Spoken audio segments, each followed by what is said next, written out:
നേന്ത്രക്കായ്ക്ക് വില കുറഞ്ഞതും വാങ്ങാൻ ആളില്ലാത്തതും മലയോരത്തെ വാഴ കർഷകരെ ദുരിതത്തിലാക്കുന്നു.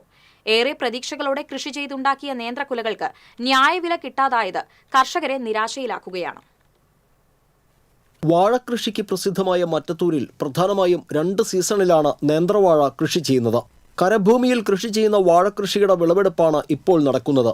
സാധാരണയായി ജനുവരിയിൽ വിളവെടുക്കേണ്ടതായിരുന്നുവെങ്കിലും മഴ നീണ്ടുനിന്നത് മൂലം വിളവെടുപ്പ് വൈകി. 1 മാസം മുൻപ് വിളവെടുത്തിരുന്നെങ്കിൽ വിപണിയിൽ കുറച്ചുകൂടി മെച്ചപ്പെട്ട വിലയും ഡിമാൻഡും ഉണ്ടാകുമായിരുന്നുവെന്ന് കർഷകനായ CK പീതാംബരൻ പറഞ്ഞു. ഇത് വിറ്റഴിക്കാൻ നമുക്ക് കുറപ്പൊക്കെ അനുസരിച്ച് കുറേശ്ശെ കായ എടുക്കണുള്ളൂ. ഇപ്പോൾ ഈ കൊടും ചൂടായ കാരണം അവർക്കും കൊണ്ടുപോയി നശിച്ചു പോകുന്ന ഒരു സംഭവം കൂടിയുണ്ട്.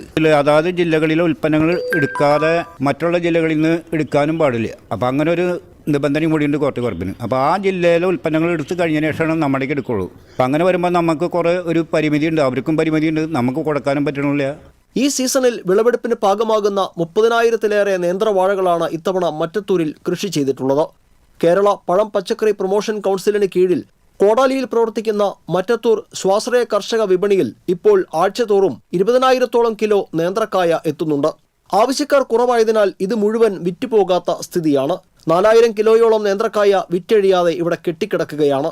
മുൻ വർഷങ്ങളെ അപേക്ഷിച്ച് ഉൽപ്പാദനം കൂടിയതിന് പുറമെ വയനാട്, തമിഴ്നാട് എന്നിവിടങ്ങളിൽ നിന്ന് കുറഞ്ഞ വിലയ്ക്ക് നേന്ത്രക്കുലകൾ വിപണിയിൽ എത്തുന്നതും നാടൻ നേന്ത്രക്കായയുടെ വില കുറയാൻ കാരണമായിട്ടുണ്ട്. ഉൽപ്പാദനം കൂടുന്ന സീസണിൽ കോടാലിയിലെ മറ്റത്തൂർ സ്വാശ്രയ കർഷക വിപണിയിൽ നിന്ന് നേന്ത്രക്കായ ഉൾപ്പെടെയുള്ള കാർഷിക വിഭവങ്ങൾ ഹോർട്ടികോർപ്പ് വാങ്ങിക്കൊണ്ടു പോകാറുണ്ട്. എന്നാൽ ഔട്ട്ലെറ്റുകളിൽ വിൽപ്പന കുറവായതിനാൽ ഇപ്പോൾ കുറഞ്ഞ അളവിൽ മാത്രമാണ് ഹോർട്ടികോർപ്പ് നേന്ത്രക്കായ ശേഖരിക്കുന്നത്. അപ്പോൾ ഇത് എന്തെങ്കിലും വഴിക്ക് ഹോർട്ടികോർപ്പ് കുറച്ചും കൂടി ഉൽപ്പന്നങ്ങളെല്ലാ ജില്ലകളിലേക്കും കുറച്ച് എടുക്കുകയാണെങ്കിൽ നമ്മൾ കുറച്ചും കൂടി രക്ഷപ്പെടും. അല്ലെങ്കിൽ മറ്റത്തൂരിലെ കർഷകർ ചിലപ്പോൾ ഒരു കൂട്ട ആത്മഹത്യയിലേക്ക് പോകേണ്ട ഒരു കാലം കൂടിയാണിത്. എന്തെങ്കിലും ഗവൺമെൻറ്റിൽ നിന്ന് ഒരു ആനുകൂല്യം കൃഷിഭവൻ വഴി എന്തെങ്കിലും ചെയ്യാൻ ഗവൺമെൻറ് ഒരു സന്മനസ് കാണിക്കുന്ന കൂടി ഞാൻ പറയുകയാണ് ഈ അവസ്ഥയിൽ.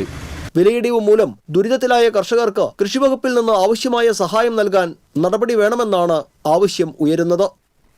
TCV കൊടകര.